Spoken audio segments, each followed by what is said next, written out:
এক সময় যে কথার আগে হাত তুলতো সে এখন গালি শুনলেও মুস্কি হাসি দেয়। তো বন্ধুর একদিন তাকে জিজ্ঞেস করে, কিরে নেতা, তুই না কথা বলার আগে হাত তুলতি? তখন সে বলে, পাগল ছিলাম তখন তুলেছি, বুঝতে পেরেছি ওই জগতে কিছু নাই, আল্লাহর প্রেমের ধৈর্যের জগতে অনেক বড় নিয়ামত আছে। এত বড় বড় সফল ব্যক্তি যদি ছোটবেলায় লাথি খাইতে পারে, আপনি পারবেন না কেন? আর সবার কথা বাদ দেন, ও নবী, আপনি শুধু একবার বলতেন জিব্রাইল উল্টাই দিত, আপনি বললেন না কেন? নবী রাহমাতুল লিল আলামিন বলে, পাওয়ার থাকার পরও যে পাওয়ার দেখায় না সে তো সত্যিকার পাওয়ারফুল ব্যক্তি। সুবহানাল্লাহ। যার হাসে কিছু নাইতে হবে, দেখ চিনস নাই হন, এর নাম জানোস না, আর বা ফোন চিনস না, যার তো নাইতে হবে। আর যার থেকে আছে, যার থেকে পাওয়ার আছে সে কি চুপ। যার থেকে সত্যিকার ক্ষমতা থাকে সে কখনো কথা বলে। আপনাকে গালি দিল, আপনি উল্টা গালি দিলেন, ধৈর্য ধরলেন। কিন্তু আপনি যদি বলতেন, দিলে দাও গা, আমাকে গালি দিছো দাও গা, সে উল্টা ভাবনায় পড়ে যাবে, কি রে কারে গালি দিই, সে তো লড়ে না। সত্যি করে বলেন তো, আপনাকে কয় মিনিট গালি দিতে পারবে? একবার, দুইবার, তিনবার। গালি কখন ঝগড়া হয় জানেন? একটা দিয়েছে দুইটা দিলেন, দুইটা শুনে তিনটা দিয়েছে চারটা দিলেন, এভাবে কিন্তু বাড়তে থাকে। এবার সে আপনাকে একটা দিল, আপনি হাসলেন, সে দ্বিতীয়বার দিল, আপনি হাসলেন, সে তৃতীয়বার দিল, আপনি হাসলেন, শেষ পর্যন্ত সে নিজে লজ্জা পেয়ে ওখান থেকে চলে যাবে। চতুর্থ গালি আপনাকে দিতে পারবে না, সে যদি আকলওয়ালা হয়।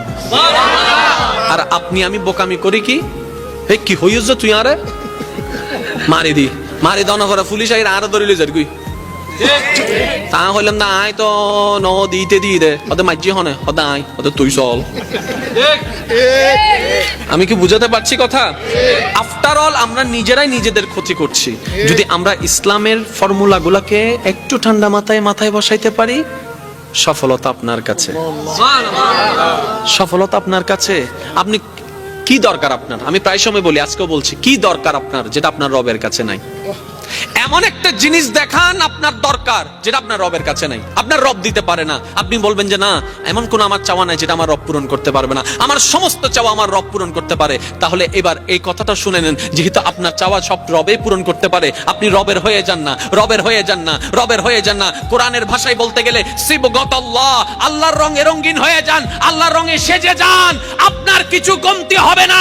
আপনি যদি পাহাড়ের গুহায় বন্দী হয়ে যান, জগৎ বলবে আমরা কেউ চিনি না তাকে, জগৎ বলবে খুঁজে পাচ্ছি না তাকে, আপনি বলবেন কাউকে পাচ্ছি না, রবে বলবে বান্দারে চিন্তা করিস না, লা তাখাফ, ভয় করিস না, ইন্নাল্লাহা মানা।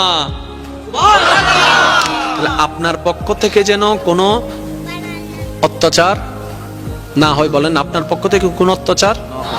কেউ যদি আপনার ভাই কিংবা বোন যদি জায়গা পেয়ে থাকে, সম্পদ পেয়ে থাকে, দিয়ে দেন, কারণ 1 ইঞ্চি জায়গা দিয়ে কিচ্ছু হবে না।